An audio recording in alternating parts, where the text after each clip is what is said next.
Tu sais combien de jours tu veux vivre dans ta vie? En moyenne, 30 000 jours. Mais tu les gaspilles peut-être déjà. La vie est courte, mais la plupart d'entre nous vivons comme si on avait une éternité devant nous. La vérité, le temps passe bien plus vite que tu ne le penses. Et une fois que ces jours sont passés, ils ne reviendront jamais. Alors comment vivre sagement quand le temps s'enfuit? Dans les prochaines minutes, vous découvrirez des stratégies puissantes pour donner du sens à votre temps. Il ne s'agit pas juste de le gérer, mais de vivre vraiment chaque moment. Ces conseils ne seront pas des astuces génériques de gestion du temps, mais des insights profonds sur la manière dont la vie fonctionne vraiment. Si tu veux découvrir comment maîtriser ton temps et vivre pleinement chaque instant, abonne-toi et laisse un commentaire ci-dessous. Tu ne voudras pas manquer ce qui suit. Stratégie 1. La perception du temps et la psychologie. Le temps joue des tours à votre esprit, et comprendre ses mécanismes est la première étape pour le maîtriser. Souvenez-vous, quand vous étiez enfant, l'été semblait interminable. Une journée pouvait sembler durer une semaine. Mais aujourd'hui, les années passent en un clin d'œil, comme si chaque mois était réduit à quelques jours. Pourquoi? C'est le paradoxe de l'unité temporelle. Ce n'est pas dans votre tête, c'est scientifiquement prouvé. Le cerveau mesure le temps en enregistrant de nouvelles expériences. Quand vous êtes enfant, chaque moment est une découverte, et votre cerveau enregistre chaque instant, ce qui fait que le temps semble plus long. Mais plus vous vieillissez, plus les routines prennent le dessus, et les jours se mélangent. Petit déjeuner identique, même trajet pour le travail, les mêmes émissions sur Netflix. Votre cerveau saute ces moments, et vous tombez dans un piège de cécité temporelle. Voici la clé, changez vos habitudes. Prenez un itinéraire différent pour aller au travail, apprenez quelque chose de nouveau chaque mois ou lancez des conversations avec des inconnus. Ces nouvelles expériences forcent votre cerveau à prêter attention et à étirer le temps. Et un autre piège que nous avons tous tendance à faire, nous sous-estimons ce que nous pouvons accomplir sur une longue période. Les gens abandonnent souvent leurs objectifs trop tôt, pensant qu'ils n'ont pas le temps de réussir. C'est un faux raisonnement. Stratégie 2. La gestion des priorités. Beaucoup de gens confondent être occupé avec être productif. Ils remplissent leur journée de tâches qui semblent importantes, mais qui, au final, ne comptent pas. Voici un outil puissant pour réévaluer vos priorités. Le test du lead more. Imaginez-vous à 90 ans, en train de regarder votre vie en arrière. Est-ce que vous vous souviendrez de cette heure supplémentaire passée au bureau ou de ce moment passé avec votre famille? C'est là que vos priorités deviennent cristallines. Le secret des personnes qui réussissent, savoir quoi ne pas faire est plus précieux que de savoir quoi faire. Voici la stratégie des 2 listes. Écrivez tout ce que vous voulez accomplir, puis entourez les 3 choses les plus importantes. Tout le reste devient votre liste à éviter. C'est comme l'intérêt composé dans les choix de vie. De petites décisions quotidiennes orientées vers les bonnes priorités peuvent avoir un impact énorme sur le long terme. Mais attention, les distractions sont partout. Les réseaux sociaux, les tâches inutiles, la fuite en avant. Elles détournent votre attention de ce qui compte vraiment. La solution? Éliminez sans pitié tout ce qui n'est pas essentiel. Votre temps... Stratégie 3. La dynamique des relations. Les relations fonctionnent comme des comptes bancaires. Chaque interaction est soit un dépôt, soit un retrait. Un compliment sincère, c'est un dépôt. Arriver en retard sans prévenir, c'est un retrait. Et tout comme une banque, vous ne pouvez pas retirer de l'argent si vous n'avez pas fait de dépôt. La vraie clé, les petites attentions quotidiennes. Un simple message pour prendre des nouvelles, se souvenir d'un petit détail, être là quand les choses sont difficiles. Ces petits gestes créent des liens beaucoup plus solides que de grands cadeaux ou des fêtes extravagantes. Stratégie 4. Carrière et but. Les meilleures opportunités de carrière ne se trouvent pas là où vous pensez. Elles sont juste à côté de votre zone de confort. C'est ce qu'on appelle le possible adjacent. L'endroit où vous vous trouvez entre ce que vous savez et ce que vous pourriez apprendre. Vous vous dites peut-être, je dois rester dans ma zone. Mais c'est précisément de cette manière que les carrières stagnent. Voici une erreur de carrière massive. Cherchez à optimiser l'argent trop tôt. Dans vos 20 et 30 ans, optimisez pour l'apprentissage, pas pour l'argent. Chaque nouvelle compétence acquise est comme un billet de loterie pour vos futures opportunités. L'argent suit toujours la connaissance. Oubliez l'idée du chemin de carrière traditionnel. C'est un piège. Aujourd'hui, les carrières sont plus comme des aires de jeu. Bougez latéralement, parfois même en arrière, et chaque mouvement ajoute une combinaison de compétences uniques qui vous rendront irremplaçables. Le confort, c'est le sable mouvant de la carrière. Plus vous restez dans un rôle qui ne vous sert plus, plus il devient difficile d'en sortir. Voici un secret. Utilisez la procrastination productive. Si vous procrastinez sur une tâche, canalisez cette énergie pour apprendre quelque chose de nouveau. Vos projets de procrastination révèlent souvent vos véritables passions. Stratégie 5. Santé et vitalité. La santé n'est pas seulement une question de vivre plus longtemps, c'est un multiplicateur de force de vie. Chaque aspect de votre vie s'améliore ou souffre en fonction de votre santé, et ce, sans exception. Réfléchissez un instant. Préféreriez-vous avoir 8 heures pleines d'énergie ou 12 heures éreintées? L'énergie est bien plus importante que le temps lui-même. Le mythe de « je dormirai quand je serai mort » faux. Le sommeil n'est pas juste du repos, c'est la superpuissance de votre cerveau.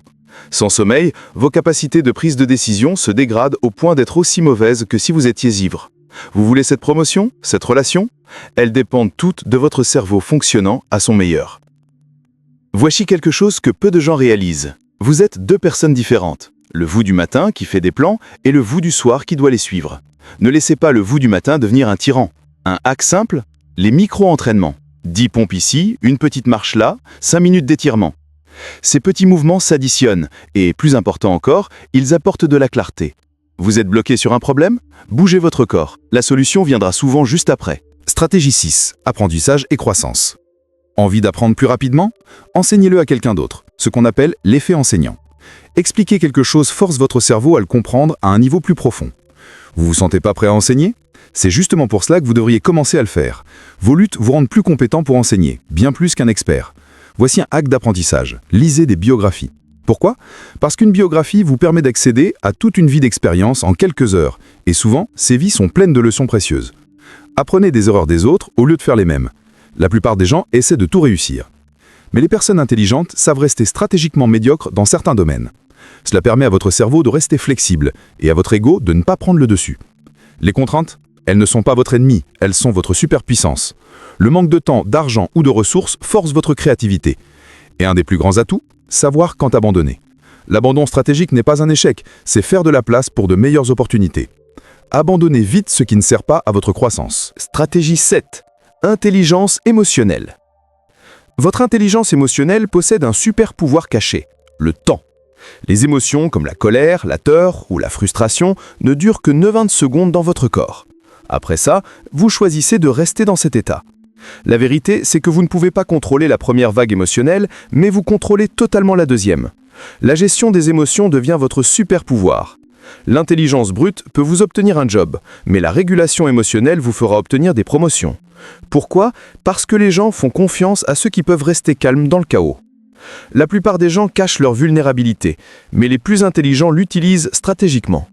Montrer la bonne dose de vulnérabilité au bon moment crée une confiance plus profonde que d'avoir toujours l'air parfait. Un piège coûteux, évitez les conversations difficiles. Ces conversations sont comme des intérêts composés, mais en sens inverse. Plus vous attendez, plus la dette émotionnelle s'accumule. Ce petit problème que vous ignorez grossit chaque jour. Et n'oubliez pas, la gratitude n'est pas qu'une pratique agréable. La gratitude non exprimée est comme de l'argent dans un compte bancaire que vous ne pouvez jamais retirer. Utilisez-la ou perdez-la. Stratégie 8. Sagesse financière. L'argent, ce n'est pas seulement une question de chiffres dans votre compte bancaire, c'est une question bien plus précieuse, votre liberté temporelle. Voici une vérité que beaucoup ignorent. Gagner plus d'argent peut parfois vous rendre plus pauvre en temps. Plus vos revenus augmentent, plus votre style de vie s'élargit. Une plus grande maison, plus de maintenance, une voiture plus chère, plus de préoccupations. Le piège, c'est que cette inflation du style de vie vous fait courir sur un tapis roulant, bougeant vite, mais n'allant nulle part. Ne tombez pas dans ce piège. Voici la notion d'affluence temporelle. Préférez-vous gagner 100 000 $ en travaillant 80 heures par semaine ou 70 000 $ en travaillant 30? La vraie question à poser est, quel est votre taux horaire réel? Cela inclut tout ce que vous sacrifiez pour cet argent, le temps avec vos proches, vos loisirs, votre santé. Stratégie 9. Vivre créativement. La créativité n'est pas juste une question d'attendre l'inspiration. En réalité, la créativité fonctionne davantage comme un robinet. Au début, l'eau qui sort est boueuse, ce sont vos mauvaises idées, mais vous devez passer par cette eau sale pour arriver à l'eau claire. Attendre l'idée parfaite, c'est comme attendre que l'eau soit propre sans jamais ouvrir le robinet. Vous devez faire couler l'eau pour qu'elle devienne propre. Voici un point contre-intuitif. La créativité aime les contraintes. Donnez à quelqu'un une liberté totale et il sera figé, incapable de créer. Mais donnez-lui des limites et il trouvera des solutions créatives. C'est ce qui a permis à Shakespeare d'écrire des pièces brillantes dans un format très rigide. Beaucoup de gens essaient de créer et de juger en même temps. C'est comme essayer de conduire une voiture avec un pied sur l'accélérateur et l'autre sur le frein. La solution? Créez d'abord, jugez ensuite. Gardez une trace de tout ce que vous créez. Votre cerveau fonctionne comme un muscle de créativité. Il a besoin de voir ses progrès pour devenir plus fort. Vos premières créations, même mauvaises, sont la preuve de votre amélioration. Voici le vrai secret.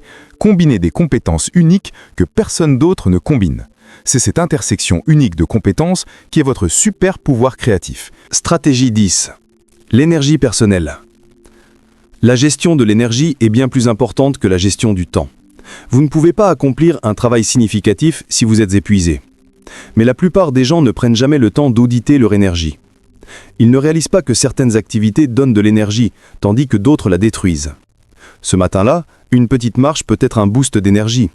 Mais ce friend toxique peut aussi vous vider totalement de votre énergie. Vous pensez que vous avez juste besoin de plus de volonté pour avancer? Non.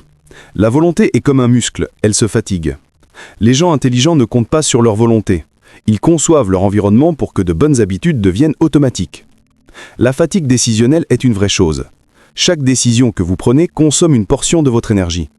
C'est pour cela que les personnes qui réussissent choisissent de simplifier des choix, comme porter le même uniforme ou déjeuner tous les jours avec les mêmes repas. Cela économise leur énergie pour les décisions importantes. Un hack énergique contre-intuitif? L'incompétence stratégique. Être délibérément mauvais dans certaines tâches non essentielles permet à d'autres de s'en charger. Et vous, gardez votre énergie pour ce que vous faites de mieux. N'oubliez pas, la récupération n'est pas du temps perdu. C'est ce qui multiplie la valeur de votre temps. Stratégie 11. Le capital social. Le succès n'est pas seulement une question de ce que vous savez, mais aussi de qui vous connaissez. Mais voici la vérité. Le vrai capital social n'a rien à voir avec la collecte de cartes de visite ou de connexions LinkedIn. Il s'agit de construire des relations authentiques. Voici une formule simple pour l'amitié.